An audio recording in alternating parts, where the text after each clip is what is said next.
Now to China, where thousands of troops are on high alert for today's 50th anniversary of a failed Tibetan uprising against Chinese rule. Last year's celebration deteriorated into violent demonstrations. Anne is here with more. Thanks a lot, Matt. Good morning once again. Well, it was that 1959 uprising that led to the Dalai Lama's exile. And this morning he calls today's show of force by the Chinese government a brutal crackdown. We recently traveled to India for an exclusive interview with the Dalai Lama, and we got rare access to his personal life. Whispering through the foothills and the valleys of the lower Himalayan mountains are the fading hopes of an ancient civilization. A spiritual people from Tibet, the land of Mount Everest, who fear their way of life is being ground into little more than memories.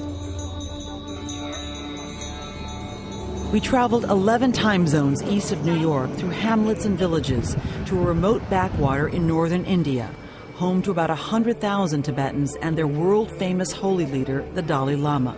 He fled his homeland 50 years ago after China crushed a Tibetan uprising against harsh communist rule, and has for decades been living in exile in a kind of holy citadel protected by 2 perimeters of armed guards. I wonder, as you reflect back 5 decades, what your emotions are.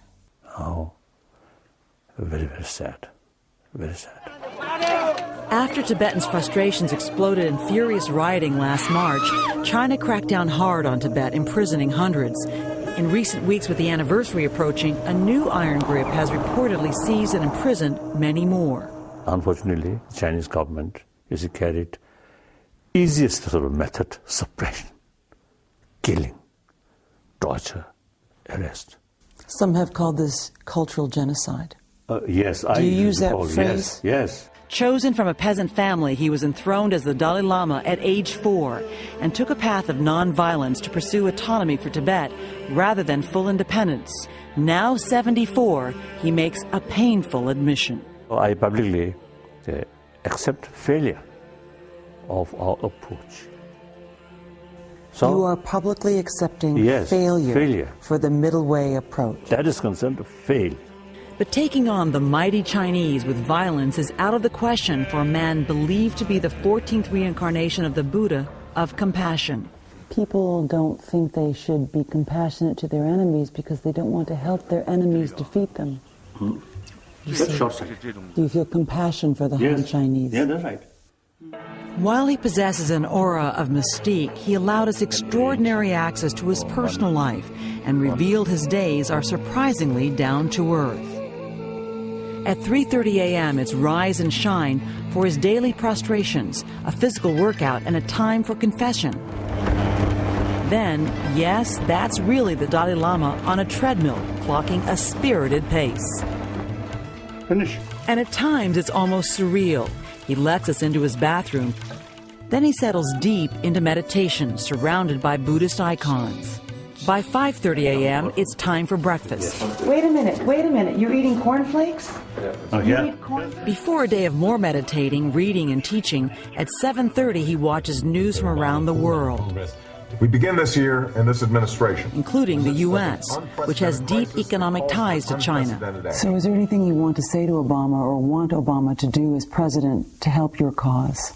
At this moment, nothing to say. Though he is willing to wear a hat honoring the new U.S. president.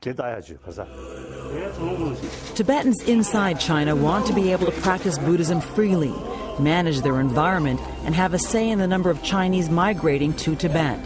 China says no. What is the practical reality you envision for Tibet? Dream is they provide us physical comfort.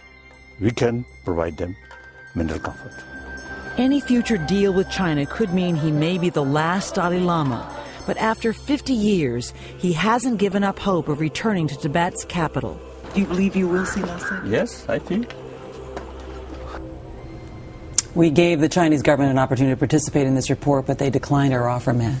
All right, and we're going to see more of your interview with the Dalai Lama tonight on NBC Nightly News, and it's illuminating. Cornflakes on a treadmill, huh? Who knew? Who figured, yeah.